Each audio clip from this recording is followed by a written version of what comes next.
Narinig mo na ba ang isang uri ng gamit buhat sa kahoy na tinatawag nilang sinag-araw? Isang kakaibang kahoy na nagtataglay ng mga pambihirang gamit at bisa. Subalit hindi sa kung anong kahoy mo lamang ito makukuha. Hello, what's up? Your best here. Halika at kilalanin natin ang bertud at gamit na ito na tinatawag nga nilang sinag-araw. Papaano nga ba ito nakukuha? At ano-ano ang taglay nitong mga bisa.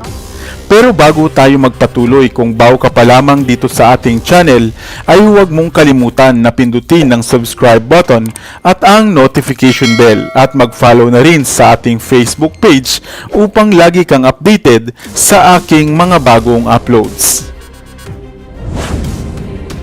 Marami pang mga liblib na kagubatan dito sa atin sa Pilipinas ang hindi pa gaanong nararating ng mga tao. Mga kagubatan na nagtataglay ng mga kakaibang klase ng halaman o mga punong hindi natin madalas makita dito sa kapatagan. At ang ilan nga sa mga ito ay mga engkantado o mga mahihiwaga na minsan ay nagtataglay ng mga natatanging bisa. At isa na nga rito ang puno ng sinag-araw. Ano nga ba ang sinag-araw? Ito ay isang piraso ng tapyas ng sanga o katawan ng kahoy na nagtataglay ng mga kakaibang marka na animo nga ay rayos o silahis ng araw. Ang mga karaniwang kahoy ay makikitang ganito ang mga marka. Subalit ang sinag-araw ay sadyangang kakaiba. Isang mabisang pampaswerte ang kahoy na ito, lalo na nga sa pagninegosyo o kung mayroong kayong balak na magtayo ng munting kabuhayan. Mabisa rin itong pang-akit ng good fortune o magaang daloy ng pera sa bahay. Ang kahoy ng sinag-araw ay isa ring panghalina, lalo na nga sa inyong sinisinta, upang ikaw ay kanya ring magustuhan.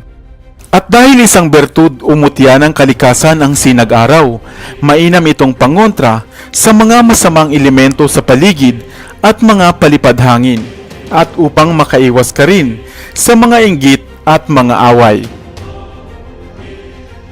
Ang kahoy na ito ay makikitang tumutubo lamang sa mga liblib na kabundukan na mayroong malalamig na temperatura kadalasan.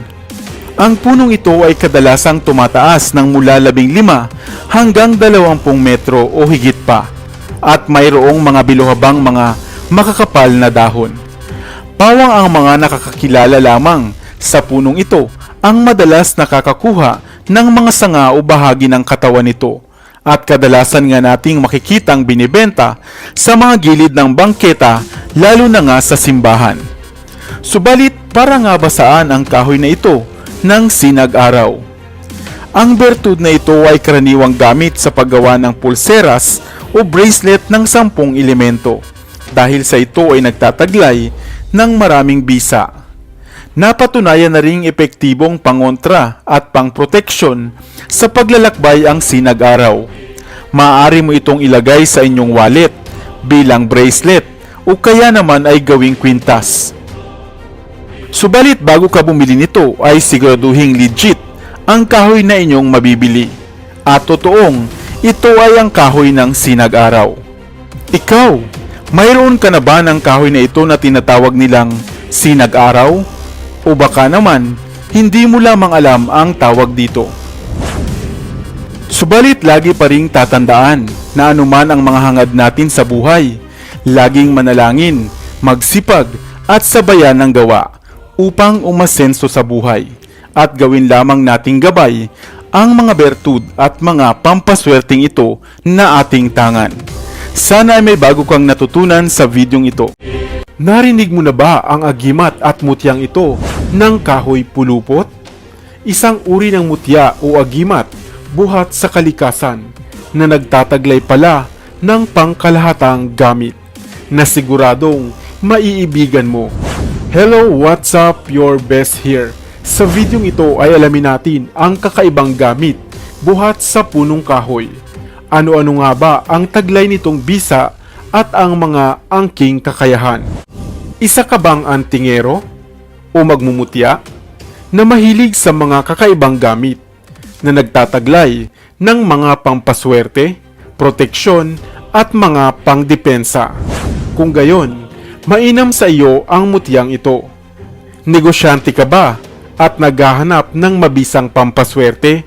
Kung gayon, mainam din sa iyo ang mutyang ito. At hindi lang iyan, napakarami pang gamit ng mutyang kahoy pulupot. Iyan ang iisa-isahin natin. Ano nga ba ang mutyang kahoy pulupot? Ang mutyang ito ay isang sanga o katawan ng kahoy na animoy nakatali o nakabuhol. Napaka-rare o bibihira lamang matagpuan o masumpungan ang ganitong uri ng kahoy. Na kung ikaw ay papalarin o pagkakalooban nito, ay napakaswerte mo na. Ang mutyang kahoy pulupot ay isang kahoy o mutya ng kahoy na masasabing isang pangkalahatang gamit. Sa makatuwid, halos magagamit mo ito sa maraming bagay. Isa itong proteksyon laban sa mga masamang balak sa iyo, lalo na ng mga lalang ng tao. Maaari itong gawing pampaswerte o pampalakas sa inyong negosyo o kabuhayan. Kung gagamitin mo naman ito sa trabaho, ikaw ay magugustuhan ng iyong mga katrabaho at maaaring makuha mo ang loob o tiwala ng boss mo. Gamit ito ay maaari kang makaiwas sa mga naninira sa pangalan mo. Nagtataglay rin ito di umano ng tagabulag para hindi ka makita ng mayroong masamang balak sa iyo. At gayon din bilang pampabait o pampalubag loob ng mga taong may angking galit sa iyo. Ngunit papaano nga ba ito gamitin? Ang kahoy na ito ay ingatan at alagaan lamang ng pakaing dasal. At kung iyo itong maalagaan ng tama, lahat ng iyong hilingin dito ay tiyak mapapasa kamay mo. Huwag lamang iyong ikasasama naman ng ibang tao, sapagkat ang lahat ng mga agimat at mutya ay nanghihina o nawawala ng bisa kung ito ay magamit mo sa masama. Ikaw, nais mo na rin ba ng mutyang ito? Sana'y may bago kang natutunan sa videong ito. Dito na sa Best TV, tayo ay matuto. Utak mapuno ng bagong kaalaman. Dito na sa Best TV, tayo ay lumibot. Lihim na mundo ay ating matuklasan. Dito yan sa Best TV. Dito yan sa Best TV. Dito yan sa Best TV.